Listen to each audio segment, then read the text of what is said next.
वन्दे ब्रह्मपुराधिपं श्रीसहजा नन्दं च मूलाक्षरम् श्रेयस्कारणसद्गुणैकनिलयम्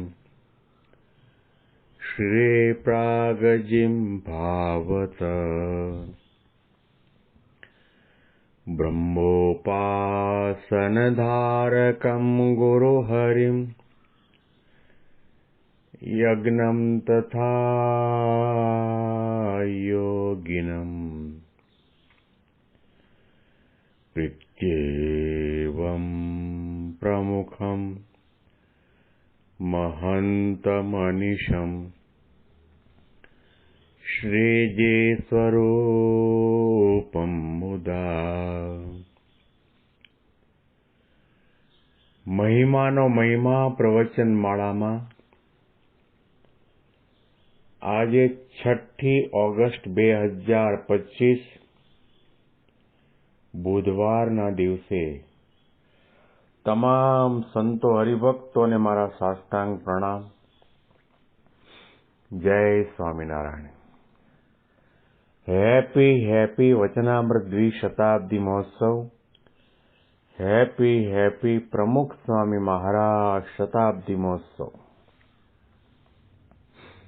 ગઢડા અંત્યનું 26મું વચનામૃત આપણે સાંભળી રહ્યા છીએ. ભગવાનની પેઠે સેવા કરવા યોગ્ય એવા જે સંત કેવા હોય, આ પ્રશ્ન ભગવાન સહજાનંદ સ્વામી મહારાજે કૃપા કરીને સામે બેઠેલા સંતો અને હરિભક્તોની વચ્ચે વ્યક્ત કર્યો છે.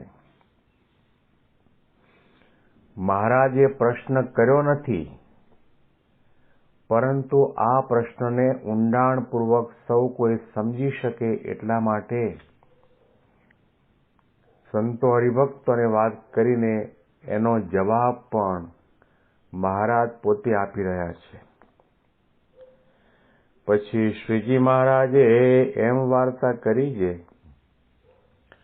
ભગવાનની પેઠે સેવા કરવા યોગ્ય એવા જે સંત તે કેવા હોય, તો ઇન્દ્રિયો, અંતકરણ આદિ જે માયાના ગુણ, તેની જે ક્રિયા, તેને પોતે દાબીને વર્તે, પણ એની ક્રિયા કરીને પોતે દબાય નહીં અને ભગવાન સંબંધી ક્રિયાને જ કરે અને પંચ વર્તમાનમાં દ્રઢ રહેતો હોય અને પોતાને બ્રહ્મરૂપ માને અને પુરુષોત્તમ ભગવાનની ઉપાસના કરે, એવા જે સંત તેને મનુષ્ય જેવા ન જાણવા અને દેવ જેવા પણ ન જાણવા.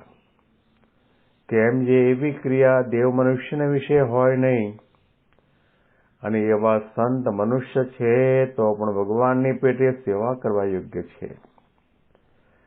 માટે જેને કલ્યાણનો ખપ હોય એવા જે પુરુષ, તેને એવા સંતની સેવા કરવી. કેટલા અદ્ભુત શબ્દો મહારાજે અહીંયા આગળ બતાવ્યા. આ પ્રશ્ન ઉઠાવીને મહારાજની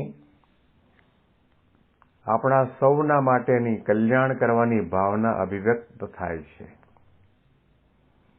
શાસ્ત્ર માત્રનો સાર એટલો છે, ત્યારે કોઈ પણ જીવાત્માને, કોઈ પણ સાધક કે મુમુક્ષુને એવા પરમ એકાંતિક ગુણાતીત સંત જેના દ્વારા ભગવાનનું પ્રગટપણું હોય, એ ન મળે ત્યાં સુધી એ સાધક કદાચ રજોગુણ તમોગુણના ભાવથી પર થાય, સત્વગુણની ભૂમિકા પણ સિદ્ધ કરે, પરંતુ ગુણાતીત ભાવને પામી શકે નહીં, ભગવાનના ધામને પણ પામી શકે નહીં. કદાચ એના જન્મ મરણના ચક્રાવામાંથી મુક્તિ મળે અને કદાચ ઇન્દ્રદેવનું સ્વર્ગનું સુખ મળે, બ્રહ્માના લોકનું સુખ મળે, બીજા અવાંતર કોઈ પણ લોકમાં જઈ શકે, પરંતુ ભગવાનનું માયા પરનું જે અક્ષરધામ છે એની પ્રાપ્તિ કરવી હોય,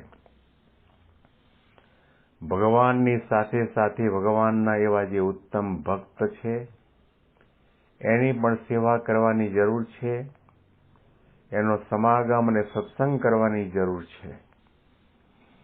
મહારાજે કલ્યાણ માટે એમ નથી કહ્યું કે તમે વડતાલમાં રહીને ભજન કરો તો કલ્યાણ થાય ને ભુજમાં રહીને ભજન કરો તો કલ્યાણ થાય, અમદાવાદમાં રહીને ભજન કરો તો કલ્યાણ થાય, એવું નથી કહ્યું. મહારાજે કોઈ આશ્રમ ન બતાવ્યો, મહારાજે કોઈ ટીલા ટપકા વસ્ત્ર પરિધાન પણ ન બતાવ્યું, કોઈ સ્થાન પણ ન બતાવ્યું. જેને કલ્યાણનો ખપ હોય એને આવા પ્રકારના સાચા સંત જે દેહ ભાવનો ત્યાગ કરીને બ્રહ્મ ભાવે ભગવાન પુરુષોત્તમ નારાયણની સ્વામી સેવક ભાવે ભક્તિની ઉપાસના કરતા હોય એની ભગવાનની પેઠે સેવા કરો. એને ભગવાનનું હરતું ફરતું સ્વરૂપ પ્રત્યક્ષ પ્રમાણ માનો.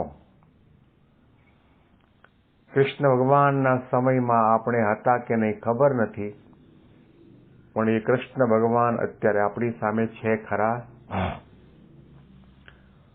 કૃષ્ણ રામાવતાર થયો ત્યારે કંસ અને રામાવતાર થયો ત્યારે કુંભકર્ણને રાવણનો ઉદ્ધાર કર્યો. ભગવાન પોતે રામાવતારે પ્રગટ થયા ત્યારે આપણે હતા કે એમ ખબર નથી. સહજાનંદ સ્વામી મહારાજ આજથી 250-250 વર્ષ પહેલા પૃથ્વી ઉપર પ્રગટ થયા ત્યારે પણ આપણે હતા કે કેમ ખબર નથી. તો પછી પ્રગટ ભગવાન જ્યાં સુધી આપણને ન મળે ત્યાં સુધી આપણામાં ભક્તપણું આવતું નથી.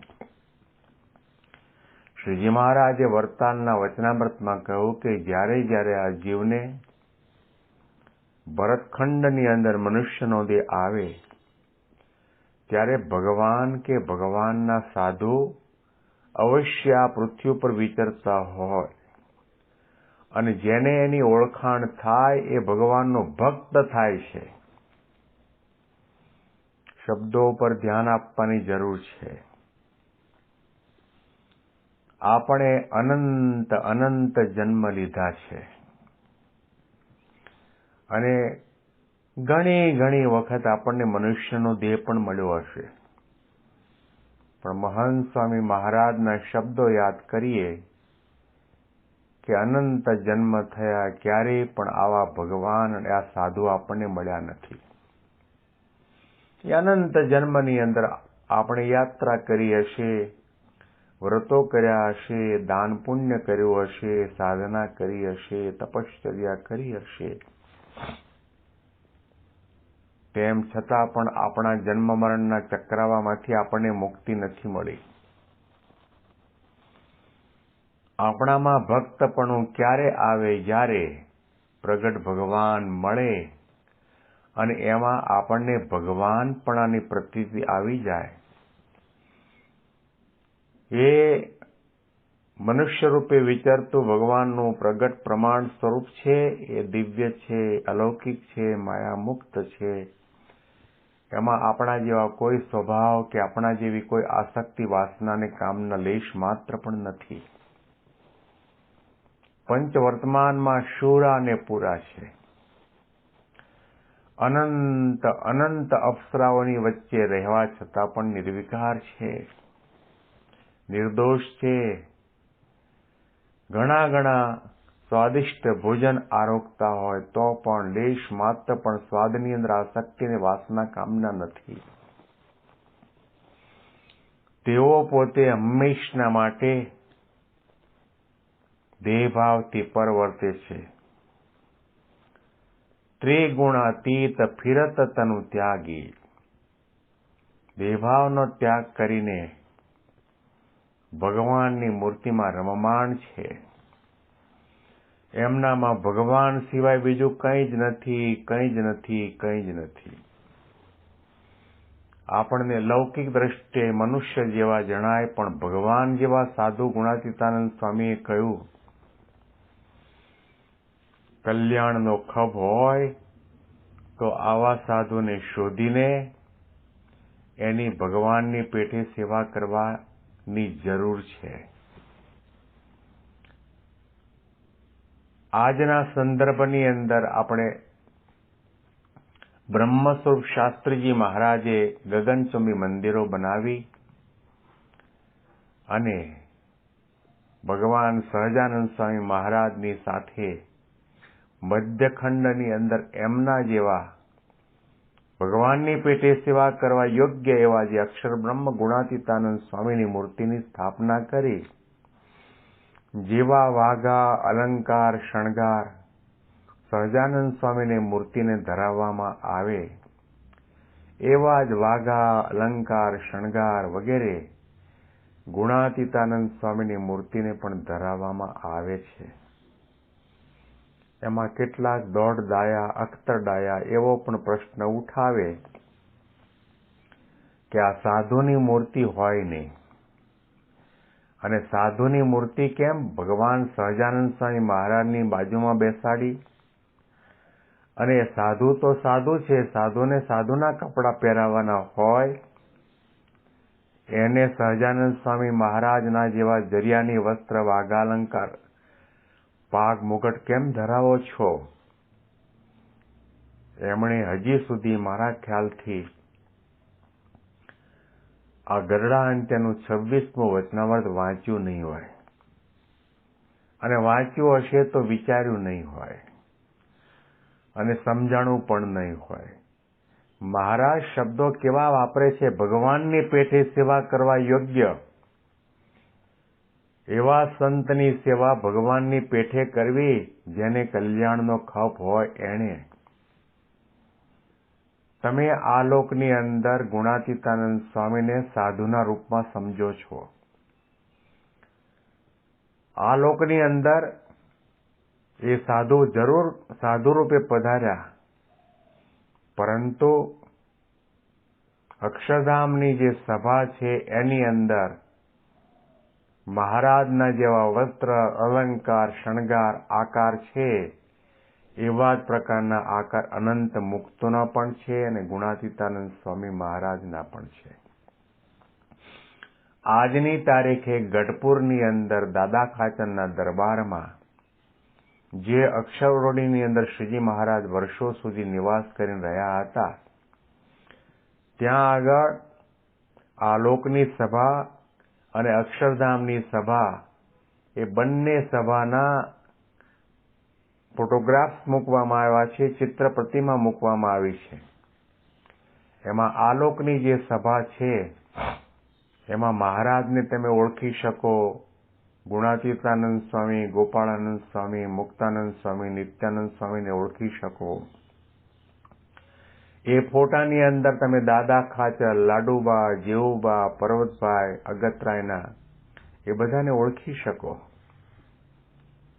પરંતુ અક્ષરધામની જે સભા છે એની અંદર મહારાજના જેવો જ બધાનો આકાર છે, મહારાજે મુગટ પહેર્યો હોય, વસ્ત્ર અલંકાર ધારણ કર્યા હોય, એક સરખા આકાર છે. માત્ર ને માત્ર તમે મહારાજને ઓળખી શકો કે મહારાજ દિવ્ય સિંહાસનમાં બિરાજમાન છે.